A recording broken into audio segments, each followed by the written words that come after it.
आमची थोडीशी तिथं कोंडी झाली।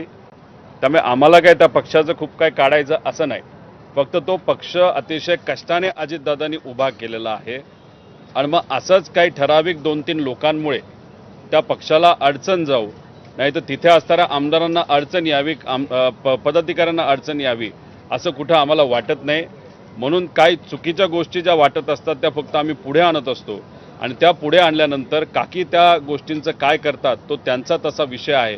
पण एक आहे, आमदारांमुळे आणि कार्यकर्त्यांमुळे ही ती पार्टी नाही तर आमची नाही तर कुठलीही पार्टी ही उभी राहत असते। पण ठराविक नेते ज्यांचं उद्दिष्ट हे असतं की पार्टी ताब्यात घ्यायची, ताब्यात पार्टी आल्यानंतर दिल्लीत जाऊन मोठ्या मोठ्या भाजपच्या नेत्यांशी आपल्याला सहजपणे चर्चा करता येईल। माझ्या हातात सगळे सूत्र आहेत, सगळे कागदपत्र माझ्या हातात आहे आणि माझ्या संविधानालय म्हणजे त्या पक्षाच्या संविधानालय मला सर्व अधिकार दिलेत। हे ज्या नेत्यांना मिरवायचे म्हणजे त्याच्यामध्ये प्रफुल्ल पटेल असतील आणि सुनील तटकरे असतील, यांचा जो गेम होता की सगळे कंट्रोल हातात घ्यायचे, स्वतः हिरो बनायचं आणि दिल्लीवाल्यांची ईडीची कारवाई नाही तर इतर कारवाई ह्यात स्वतःवर येणार नाही, नाही तर स्वतः आपण त्यातून मोकळं व्हावं, ह्या जो त्यांचा गेम होता तो कुठेतरी फिसकटलेला आहे आणि काकींना ह्या गोष्टी आता कळालेल्या आहेत आणि काकींनी पुऱ्या पक्षाची ताबा कंट्रोल त्याच्यामध्ये हातामध्ये त्यांनी घेतला, ही चांगली गोष्ट आहे। त्यामुळे आमदार आणि कार्यकर्त्यांची काळजी घेतली आणि या अशा नेत्यांना ज्यांना पार्टीवर कंट्रोल स्वहितासाठी घ्यायचं यांना बाजूला ठेवलं तर पार्टीला कुठेही त्या ठिकाणी अडचण येईल असं आम्हाला वाटत नाही।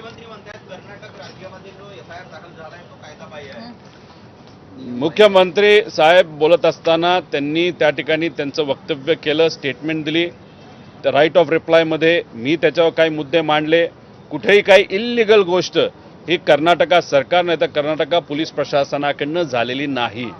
आपण तर त्याच्या खोलामध्ये जर गेलात तर राज्यसभेमध्ये तिथे असणाऱ्या भाजपच्या आमदारांनी 0 FIR बद्दल एक प्रश्न विचारला होता, ज्याला उत्तर हे तिथले जे होम डिपार्टमेंटचे प्रमुख आहेत नाही तर मिनिस्टर आहेत त्यांनी त्याला उत्तर दिलं होतं आणि उत्तरात हेच सांगितलं आहे की 0 FIR हा कुठंही होऊ शकतो।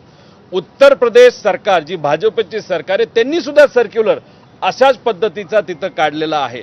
त्याच्याबरोबर आपण जर बघितलं असेल तर सुशांत सिंग राजपूत नाही तर हे प्रकरण बघितले त्याच्यामध्ये सुद्धा काही प्रमाणात 0 FIR झालेला आहे। ADR बद्दल जे ॲक्सिडेंटल डेथ रिपोर्ट बद्दल जे बोलले त्यांनी रेफरन्स देताना ललिता कुमारी रेफरन्स त्या ठिकाणी दिला।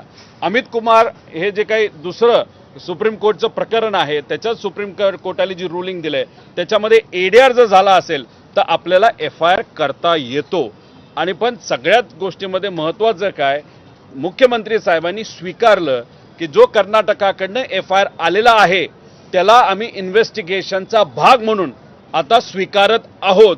आता हे उत्तर अधिवेशनामध्ये मुख्यमंत्री साहेबांनी दिलं तर आम्हाला जे पाहिजे होतं FIRच्या मदतीने योग्य दिशेनं ते इन्व्हेस्टिगेशन तिकडे जावं एवढीच आमची इच्छा होती।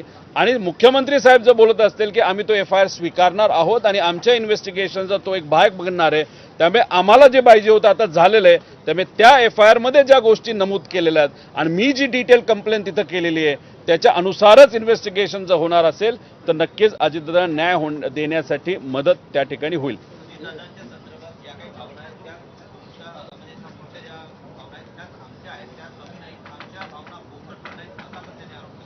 आम्ही कुठं म्हणतो की कोणाच्या भावना कमी आहेत का जास्त आहेत, अख्ख्या तमाम महाराष्ट्राच्या जनतेची भावना आहे दादांना न्याय मिळाला पाहिजे।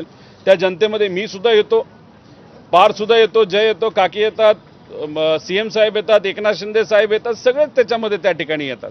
त्यामुळे आम्ही सर्वजण नागरिक आहोत, आमच्या सगळ्यांची इच्छा आहे की दादांना न्याय मिळाला पाहिजे। त्यामुळे वेगळं तिथं काय होतं असं काय नाही, शेवटी आम्ही सर्वजण भावनिक आहोत, योग्य दिशेने तपास जावा एवढीच आमची इच्छा होती। FIR स्वीकारल्यामुळे नक्कीच तो ते जे तपास आहे इन्व्हेस्टिगेशन आहे ते राईट डिरेक्शनला जाईल असं तरी आज आम्हाला वाटतंय। CBI बद्दल सुद्धा बोलत असताना त्यांनी सांगितलं होतं की आम्ही एका रिपोर्टची वाट बघू, पण AIBच्या रिपोर्टची तुम्ही वाट बघणार असाल तर 2-3 वर्ष काहीच होणार नाही। त्यामुळे तोही मुद्दा जेव्हा मी मांडलो